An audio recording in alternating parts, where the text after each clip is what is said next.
2 நாட்களில் 30 ரூபாய் வரை விலை உயர்ந்து கோயம்பேடு காய்கறி சந்தையில் தக்காளி விலை 80 ரூபாய் வரை விற்பனை செய்யப்படுகிறது. திடீர் விலையேற்றத்திற்கான காரணம் என்ன என்கிற கூடுதல் தகவல்களோடு நேரலையில் இணைகிறார் சிறப்பு செய்தியாளர் ரகுவரன். ரகுவரன், தற்போது தக்காளியினுடைய திடீர் விலை உயர்வுக்கு காரணம் என்ன? கோயம்பேடு சந்தையை பொறுத்தவரைக்கும் வரவேண்டிய இயல்பான வரத்து என்பது இருக்கிறதா? விவரங்களை பதிவு செய்யலாம்.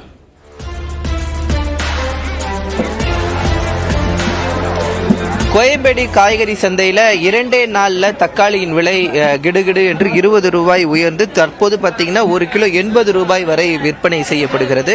குறிப்பாக இந்த 2 நாட்களில் இவ்வளவு விலை உயர்வதற்கு காரணம் என்ன என்பது பார்க்க முடிகிறது. குறிப்பாக பார்த்தீங்கன்னா மற்ற காய்கறிகளின் விலை குறைந்திருக்கக்கூடிய சூழ்நிலையில் தக்காளியின் விலை மட்டும் அதிகரித்திருக்கிறது. தொடர்ந்து இதனுடைய வியாபார சங்கத்தினுடைய இருக்காருங்க சார், எதனால் இந்த விலை ஏற்றம் இருக்கிறது? அதாவது நமக்கு ரெகுலரா ஆந்திரா மாவட்டத்திலிருந்து பொங்குநேரி, கோலாறு, மதனப்பள்ளி, ஒட்டப்பள்ளி இந்த ஊர்கள்லேருந்து தான் நமக்கு தக்காளி வரும்.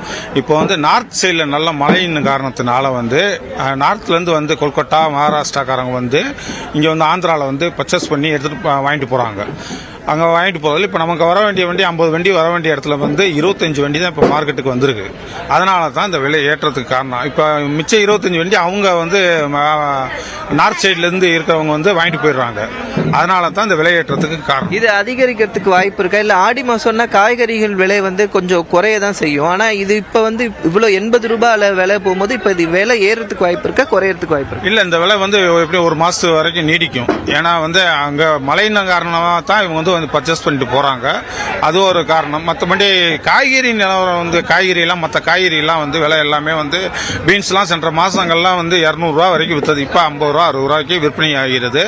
மற்ற கேரட் 90 ரூபா 100 ரூபா விற்பனை ஆகிறது. மற்ற எல்லா காய்கறியுமே அன்றாட மக்கள் பயன்படுற மாதிரி விலை கம்மியில தான் மற்ற காய்கறி எல்லாமே இருக்கு. வெங்காயம் முதல் கொண்டு எல்லா காய்கறியின் விலையுமே குறைஞ்சுதான் இருக்கு. இந்த ஆடி மாசத்துல காய்கறிகளை இன்னும் இதுல விட 10 ரூபா 20 ரூபா குறையும் போது மற்றபடி விலை ஏறுறதுக்குரிய காய்கறி விலை ஏறுறதுக்கு சாத்தியக்கூறு இல்லை.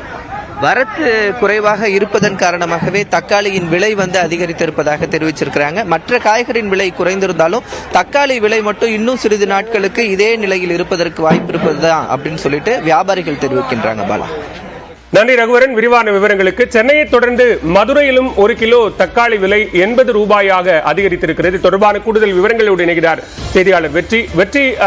சென்னை கோயம்பேடு சந்தைக்கு வரத்து குறைவு விலை உயர்வுக்கான ஒரு காரணம் அப்படின்னு சொல்லப்படுகிறது. மதுரையை பொறுத்தவரைக்கும் என்னென்ன காரணங்களாக இருக்கிறது பதிவு செய்யலாம்.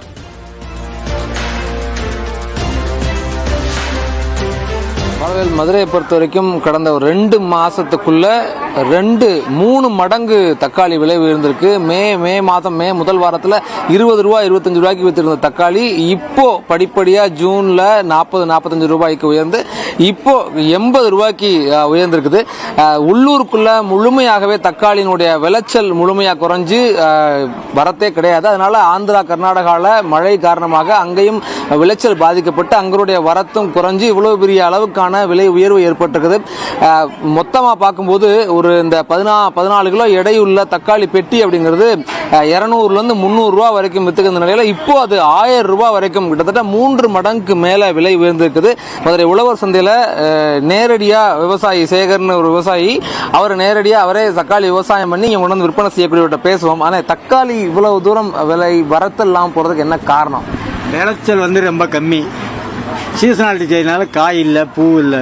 அதனால் விலைவாசி கூடிட்டு தான் இருக்கும். அதை பற்றி யாரையும் சொல்ல முடியாது. விளைச்சல் விளைஞ்சால் 10 ரூபாய்க்கு போட வேண்டிய காலம் இந்த காலம். ஆடி பிறந்தாலே தக்காளி விலை குறைஞ்சிடும். இப்போ கூடிட்டு இருக்கு. அதனால் விளைச்சல் இந்த வருஷம் கடுமையான வெயில். அந்த தாக்கத்தினால இந்த 2 மாதத்துல வெயில்னால செடிகள் வரமாட்டேங்குது. அதனால் விலைவாசி. ஏன் விளைச்சல்லாம் போகிறதுக்கு என்னென்ன காரணம்? வெயில் கூட இருக்கிறதுனால பூக்காது, செடிகள் வளராதுல. அதனால காரணம். பெரும்பாலும் மதுரை மாவட்டம், தேனி மாவட்டத்தில் இந்த சீசனில் தக்காளி அதிகம் வரும். வைகாசியில் நட்டமாக இருக்கும். ஆடியில் பழுக்க ஆரம்பிச்சிடும். இந்த வருஷம் அந்த சீசனாலிட்டி இல்லாதனால விளைச்சல் போச்சு. சரியா ஒன்று. அவர் ஒரு முக்கியமான வார்த்தையை சொல்றாரு. எப்பவும் இந்த நேரம் இந்த சீசன் வந்து 10 ரூபாய்க்கு கிலோ 10 ரூபாய்க்கு வித்து இருக்கக்கூடிய நிலை இப்போ 80 ரூபாய் விற்கிறோம். காரணம் என்னன்னா மேலோட்டமாக வரத்து இல்லை மழைன்னு பேசினாலும் அவர் முக்கியமான ஒரு வார்த்தையை சொல்றாரு. சீசனல் மிகப்பெரிய பாதிப்பு இருக்கு. காலநிலை மாற்றங்களோ சூழ்நிலை பாதிப்புகளோ சூழலியல் பாதிப்புகளோ அவர் குறிப்பிட்டு பேசுறாரு. தொடர்ச்சியாக வெயிலும் தக்காளிக்கு வெயிலோ குளிரோ அதிகமாக இருக்கக்கூடாது. இது ரெண்டுமே ஒரு பேலன்ஸ் இல்லாம சமநிலை இல்லாம அதிகமான வெயில் இருந்த காரணத்தினால தக்காளியினுடைய விளைச்சல் இல்லை அப்படிங்கிற ஒரு முக்கியமான வார்த்தையை பதிவு செஞ்சிருக்காரு. இதையெல்லாம் கவனத்தில் கொள்ள வேண்டிய ஒரு தேவையை தக்காளியினுடைய விலை உயர்வு நமக்கு கொடுக்குது. பாலவே, நன்றி. வெற்றி விரிவான விவரங்களை பதிவு செய்தமைக்கு.